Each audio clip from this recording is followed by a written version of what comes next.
저는 2014년 12월 달부터 여기에서 창원 SK병원으로 새로 개원을 하게 된 원장 박웅이라고 합니다. 처음에 들었을 때는 좀 거짓말 같고 믿기지도 않았고요.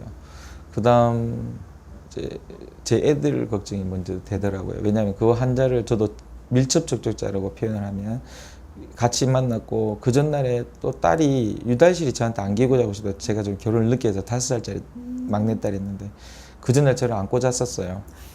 그리고 꼭 껴안고 부둥켜 안고 잤는데 그 다음날 그 얘기를 들으니까 딸도 걱정이 되고요.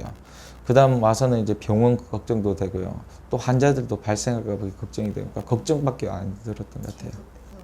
서울 삼성병원만이 해줄 수 있는 치료가 있거든요. 예를 들면 우리나라에서 최고의 병원일 수밖에 없는 이유들이 거기가 가진 고가의 장비라든지 아주 우수한 의료진의 그 수술이라든지 그런 게 다 필요할 수 있는데 그 사람들이 살아야 될 사람들은 살아야 되거든요. 그 환자들까지 내칠 수 없었기 때문에 부분 폐쇄를 했다고 생각합니다. 저 개인적으로는 여기서 개인 병원이기 때문에 개인 병원에서 해줄 수 있는 부분이 충분히 다른 병원에서도 해줄 수 있다고 생각했고 그럴 것 같으면 저는 환자들이 감염을 막는 게 제일 먼저 해야 될 일이기 때문에 전체 폐쇄를 생각한 거죠.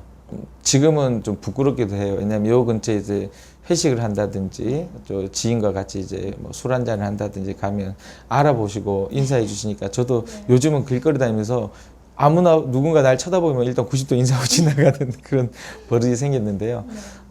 일단은 좋은 점은 시민분들도 그렇고 여기 상인분들도 그렇고 좋게 평가를 해주셔서 참 다행이다 생각하고요.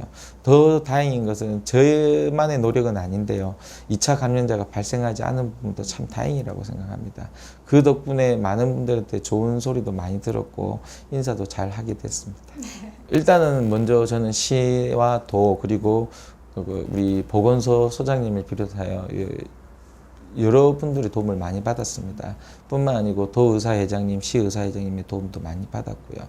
사실은 이 병원을 개업하면서 미리 인사도 못 드린 상황에서 도의사회장님 같은 경우는 매일매일 병원 밖에서 출근하시고 저한테 전화도 해주시고 보건소장님도 매일매일 전화 오시고 그래서 저는 사실은 특별히 시나 도에서의 불만사항은 없습니다.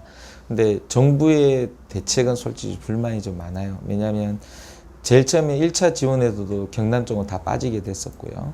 그리고 지금도 점점 액수가 줄어들고 있어요. 그러니까 처음에 저희들도 사실은 이 일로 인해서 정부에게 돈을 벌겠다 생각을 하진 않아요. 최소한 우리가 피해받은 것만큼 받아내고 싶어요.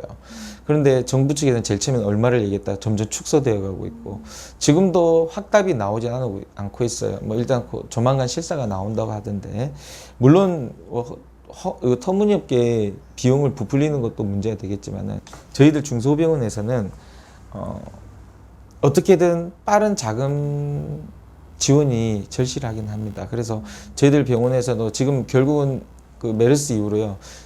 은행 대출은 참 시와 도에서 많이 지원을 해서 은행 대출이 참 많이 늘어났습니다.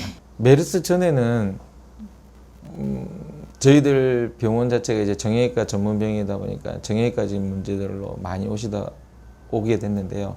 요즘은 어떤 오시자마자 메르스 보고 많이 보고 왔습니다 하고 인사 주시는 분들이 많으세요. 참 많으신데 어떻게 보면 정형외과 영역이 아닌 분들도 계시다 보면 제가 참 죄송합니다만 저희도 얘기 못 봐드립니다 얘기할 때도 있고요.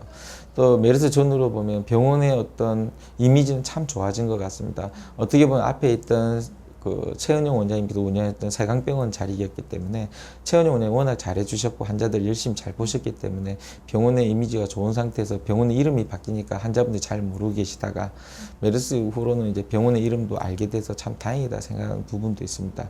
뭐 굳이 그런 걸 노리고 했던 건 아니지만 일이 그렇게 됐고요. 하지만 더 중요한 게 제 마음가짐이 크게 바뀌었습니다. 예전에는 환자를 보면서 제가 그 환자에 대한 의료 정보만을 제공한다고 생각했었는데요. 메르스 격리 기간 등에 환자들과 같이 부둥켜 있으면서 환자가 병만 치료하는 게 아니라 환자의 모든 생활 자체가 저한테 의존하게 되고 내용들을 알게 되다 보니까 환자들의 어떤 생활 습관이라든지 그런 부분까지도 의사로서는 치료 방향을 결정해야 되지 않나 그런 생각에도 좀 생각의 폭이 넓어진 것 같습니다. 지금은 메르스는 다 종식이 되었고요. 물론 어디선가 또 다른 감염병이 생길 수는 있겠지만은 지금 제가 생각할 때는 충분히 우리나라의 의료진들도 실력이 많이 좋기 때문에 충분히 극복할 수 있을 거라고 생각합니다. 너무 걱정하지 마시고 감염병이라는 것은 언제나 어디서나 생길 수 있다 그죠.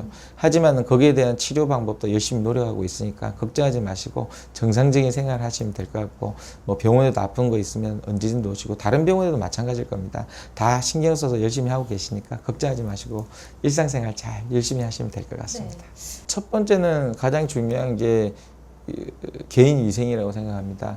다른 사람들이 많은 곳을 피할 수만 있다면 피하는 게 좋겠지만은 못 피하는 상황이라면 뭐 접촉하고 난 뒤에도 충분하게 개인 위생을 철저히 하는 것이 가장 첫 번째로 생각합니다. 먼저 우리가 손을 씻는 것도 가장 중요하고요. 비누를 사용해서 손을 씻을 때도 깔끔하게 꼼꼼히 씻어주는 것도 중요하고요. 그리고 개인 위생을 충분히 하면 감염병은 한 90%는 예방이 되지 않을까.